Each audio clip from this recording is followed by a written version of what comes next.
Sin duda, Alberto Fujimori se convirtió en una figura que polarizó al país. Nos gobernó durante 10 años en medio de luces y sombras también. Puso orden económico, derrotó al terrorismo y tuvo una buena política exterior, pero como si el corsé de la democracia lo hubiese apretado, decidió dar un funesto golpe de Estado para reconstruir a su manera el país. La vida y pasión del chino con pasajes desconocidos. A continuación.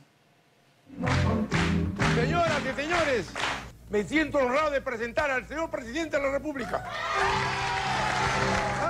Era sábado 13 de mayo de 1995. Alberto Fujimori acababa de ganar la reelección como presidente del Perú. Fiel a su estilo, el chino se paseaba por la tele como una celebridad y le metía la yuca a sus más duros opositores. Alberto Fujimori ya era una figura icónica en la política peruana y otro ícono se lo decía sin pelos en la lengua. Yo no voté por usted, no voté porque no lo conocía. Ahora sí estoy convencido porque trabaja por el pobre. Bueno, antes que nada, muchas gracias por esta invitación. Primera vez que vengo a Trampolín a la Fama, los felicito. La estrategia fue la misma que usó hasta sus últimos años. Alberto Fujimori siempre estuvo cerca de la gente para disimular los problemas que tuvo en su forma de gobernar. Brindemos por el éxito del señor Fujimori en el año 1995 hasta el 2000. ¡Salud! Por el éxito de los peruanos. ¡Salud! ¿Se arrepiente de haber dado su voto? No, para nada. Yo creo que era lo correcto. Eso no es perdonar, borrar, reescribir la historia. Es simplemente una deferencia hacia una persona que yo creo que sí hizo mucho por el Perú. Mi propuesta es honradez, tecnología y trabajo. Alberto Fujimori inauguró el término outsider de una elección en un país quebrado, sin luz y sin crédito internacional, donde prometió derrotar el terrorismo y la hiperinflación. Yo le quiero decir a los jóvenes que en este país en 1990 no había clase media, no había. Había sola pobreza, había 90% de pobreza. De 10 personas que caminaban, 9 no sabían si has comido. Esto es necesario, la pacificación del país. Fujimori necesitó de solo unos meses para vencer al establishment de los partidos de centro y derecha del país. La mayor se llama Keiko Sofía, el segundo es Hiroyuki Alberto, la tercera Sachi Marcelo y Kenji Gerardo con 9 años. Un perfecto desconocido que ganó la presidencia para quedarse 10 años en el poder. Alguien que no quiso ser ministro de Alan, pero sí conductor de Concertando en el canal del Estado durante el gobierno aprista. ¿Acaso vio Alan García el futuro político de Alberto Fujimori? Hemos escuchado a nuestros 4 invitados sobre el concepto de arancel, el impuesto que se aplica a los productos importados. El tractor era la clásica entrada de Alberto Fujimori a sus mítines y actividades oficiales, pero ese audaz y parco personaje conocido como el Chino dejó salir del cascarón un hombre al que la faja de la democracia en ese momento le apretaba demasiado. Disolver temporalmente el Congreso de la República. La noche del 5 de abril de 1992, Alberto Fujimori dio un funesto golpe de Estado a la antigua, con tanques en la calle y cerrando medios de comunicación. Fujimori no tenía mayoría en el Congreso y negociar parecía muy lejano. Dio un golpe de Estado, pero ¿sabes qué? Él trató de que se puede hacer con la estructura de Estado en ese momento, ¿no? Pero no pudo y se dio cuenta una cosa, que no la iba a hacer, porque tenía el terrorismo que todavía no la había vencido. y tampoco lo había vencido la inflación. En ese momento, el cierre del Congreso contó con amplio apoyo popular y como si se tratara de un plan muy bien encajado, el 12 de septiembre del 92, el gobierno de Fujimori capturó al máximo cabecilla de Sendero Luminoso, el terrorista Abimael Guzmán, la mente criminal detrás de los ataques y coches bombas que dejaron destrucción económica, tortura, desaparecidos y más de 20.000 peruanos muertos. Puso orden económico, paró el terrorismo y tuvo una buena política exterior. Esto de la PEC que viene ahora aquí al Perú se debe a él, la paz con el Ecuador se debe a él. Para 1994, Alberto Fujimori contaba con el respaldo de una mayoría, pero alguien con quien vivía en Palacio ya no lo quería y por el contrario lo denunciaba. La estrategia del gobierno ha sido el poder se asocia al autoritarismo, ¿no?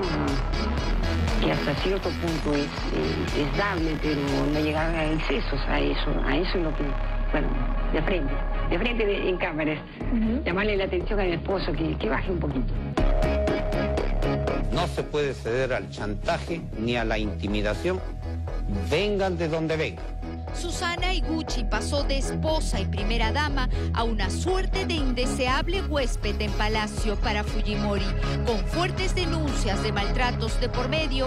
Tras su divorcio con Alberto Fujimori, desapareció de la escena política por más de un año hasta 1994, que retornó para lanzarse a la presidencia. El día de hoy, acá y ahora, delante de ustedes, señores, me lanzo. Higuchi entró en huelga de hambre tras el rechazo del Jurado Nacional de Elecciones a su partido. Pese al escándalo, Alberto Fujimori siguió siendo el favorito en las encuestas de 1995. ¿Cuál es el símbolo del chino? Con una nueva constitución, la de 1993, que en la práctica le permitió la reelección, el chino ganó en primera vuelta y derrotó con 60% de los votos al entonces célebre diplomático Javier Pérez de Cuéllar. El Perú no puede parar para que este país, que en el año 90 lo recibimos en quiebra, se levante y sea uno de los países líderes, sino el país líder en América Latina muy pronto. Con Fujimori en el poder, la economía tomó otro rumbo contrario al estatista. Perú dejaba el subsuelo y parecía caminar el milagro económico que nos insertaría nuevamente al circuito internacional. El banco que existe ahora, que es privado, lo hicimos mi banco privado, por eso es que está hasta ahora. Cuando tú llegas al aeropuerto, ves ahí frío aéreo. ¿Qué cosa es frío aéreo?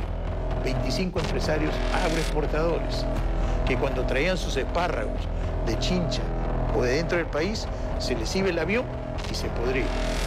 Esa cadena de frío se puso en 1998. Sigue ahí. Por esos mismos años, la figura del entonces asesor y director del Servicio de Inteligencia Nacional del Perú, Vladimiro Montesinos, hoy preso por asesinato y corrupción, se agigantaba y parecía estar blindada por los egos presidenciales. Vladimiro Montesinos pues era lamentablemente una desgracia, ¿no? Yo nunca me pude entender por qué estaba tan cerca. En abril de 1997, Fujimori tuvo otra cita con la historia. El Comando Militar Chavín de Huántar liberó con éxito a 71 de los 72 rehenes que el MRTA tenía en la Embajada de Japón. Alberto Fujimori se puso al frente del pelotón y encima de los cadáveres MRTistas.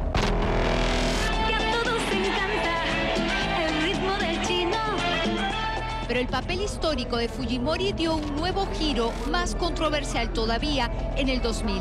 Con un régimen ya señalado por autocrático, Fujimori postuló por tercera vez a la presidencia y le ganó a un joven que parecía inexperto, Alejandro Toledo.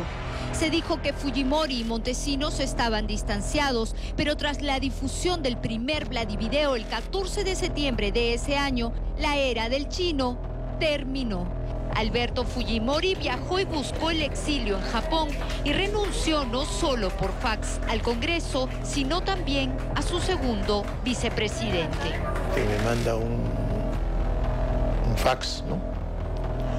Donde me dice que él me ha escuchado lo que yo estoy proponiendo de hacer un gabinete con diferentes ministros y que él se iba a quedar.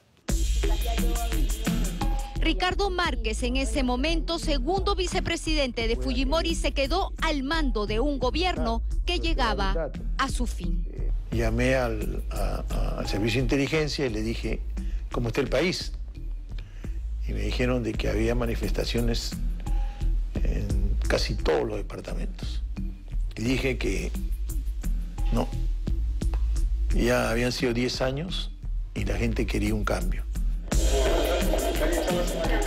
En Japón, Fujimori se olvidó de su nacionalidad y tentó el Senado. En 2005, Fujimori intentó volver al Perú por el sur con miras electorales, pero sus planes se acabaron en Chile, donde la policía lo detuvo. En realidad esto es un paso que, claro, un poco fuera de lo previsto, pero un paso dentro de esta estrategia de retorno. En 2007, luego de un largo proceso, Alberto Fujimori fue extraditado al Perú para finalmente ser condenado a 25 años de cárcel por los crímenes de La Cantuta y Barrios Altos. Pero la vida azarosa del chino tuvo más desafíos que un crucigrama oriental. En diciembre de 2017, luego de los votos congresales de los Avengers de Kenji, que lo salvaron, el presidente PPK indultó a Fujimori. Se puede discutir si el cáncer de ese momento era fatal o no, pero no estaba en buen estado. Aquel indulto provocó la ira de Fuerza Popular. Kuczynski renunció a la presidencia y Kenji estuvo a punto de irse preso. En medio del escándalo, Alberto Fujimori regresó al penal de Barbadillo hasta que en diciembre de 2023 el TC restituyó el indulto de PPK. ¿Cómo le llega la noticia a usted? Alguien me llamó el miércoles al mediodía, me dijo se ha muerto, y eso no era noticia todavía, ¿no? ¿A qué hora recibió esa llamada? Más o menos a la 1 de la tarde, algo así. Digamos, era una llamada fiable. Sí, ahora yo no dije nada para no ir a dar mis condolencias y de repente no había pasado nada, ¿no? Entonces esperé a verificar. Fujimori es un hombre que tenía el poder en sus venas. ¿Usted me está diciendo que su plan era volver a ser presidente de la República? Sí. Murió un 11 de septiembre, coincidentemente, el mismo día que su enemigo histórico, el terrorista Abimael Guzmán. Pero no fue en una desolada celda como él. Fujimori partió en una cama rodeado por 3 de sus 4 hijos. Esto fue que salió en la revista Time, ¿no? ¿Y qué le parece el titular? Alberto el Omnipotente. Bueno, ya lo habían estudiado. Sin Alberto Fujimori, dicen que el fujimorismo se quedó huérfano. ¿Renacerá Keiko de las cenizas de su padre o seguirá el kenjismo con el alma omnipotente del chino? El tiempo lo dirá.